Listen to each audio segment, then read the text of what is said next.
तर पूर्व विदर्भामध्ये 11 एप्रिलला पहिल्या टप्प्यात निवडणूक होतीये. मात्र उमेदवारी अर्ज भरण्यामध्ये निरुत्साह असल्याचं सुद्धा दिसून येतंय. उमेदवारी अर्ज भरण्याच्या शेवटच्या दिवशीच म्हणजेच 25 मार्चला सर्वाधिक अर्ज भरले जातील असा अंदाज देखील व्यक्त केला जातो. पहिल्या टप्प्यात लोकसभा निवडणूक असणाऱ्या नागपूर लोकसभा मतदारसंघात निवडणुकीसाठी आतापर्यंत केवळ 4 अर्जच दाखल झाले आहेत. तर रामटेक लोकसभा मतदारसंघातही 3च उमेदवारी अर्ज भरण्यात आले आहेत. नागपूर आणि रामटेक या दोनही लोकसभा मतदारसंघात 190 अर्ज घेण्यात आले आहेत. पण अर्ज भरण्यात मात्र उत्साह काही दिसत नाहीये. आज फक्त 2 अर्ज आलेले आहेत माझ्याकडे. 2 अर्जापैकी एक आहेत कॉम्रेड बंडू रामचंद्र मेश्राम, हे भारतीय communist party Marxist Leninist red star या पक्षातर्फे भरलेला आहे. आणि दुसरा अर्ज आलेला आहे तो चंद्रभान बळीराम रामटेके, हे राष्ट्रीय जनसुराज्य पार्टीतर्फे. तर आज 2 उमेदवारांनी अर्ज भरलेला आहे. आणि आतापर्यंत माझ्याकडे 47 लोकांनी 74 नामनिर्देशन पत्र नेलेले आहेत. आता सोमवारच्या दिवशी फॉर्म येतील. पूर्व विदर्भात आतापर्यंत एकही मोठ्या पक्षाच्या उमेदवारांना अर्ज भरलेला नाही. गडचिरोलीत काँग्रेसकडून नामदेव उसेंडी यांनी अर्ज भरलाय.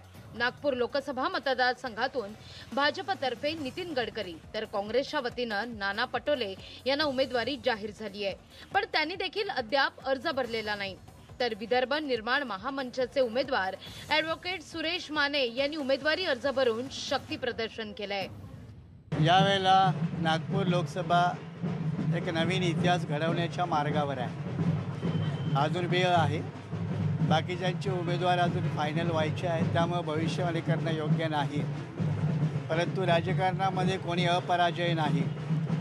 आणि ज्या पद्धतीने गेल्या 4-4.5 वर्षामध्ये मोदीच्या मंत्रिमंडळात असणारे गडकरी, मग मोदीच्या गैरकामामध्ये गडकरींचा सहभाग आहे, त्यातून सुटता येणार नाही.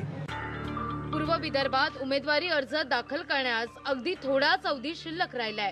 मात्र बसपा आणि बहुजन वंचित आघाडीच्या उमेदवारांची अजूनही घोषणा नाहीये.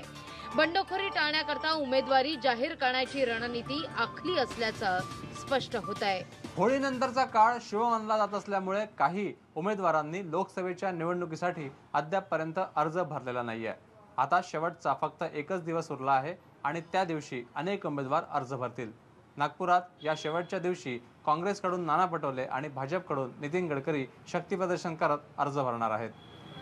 प्रशांत मोहितेसह प्रवीण मुथोळकर, न्यूज 18 लोकमत, नागपूर.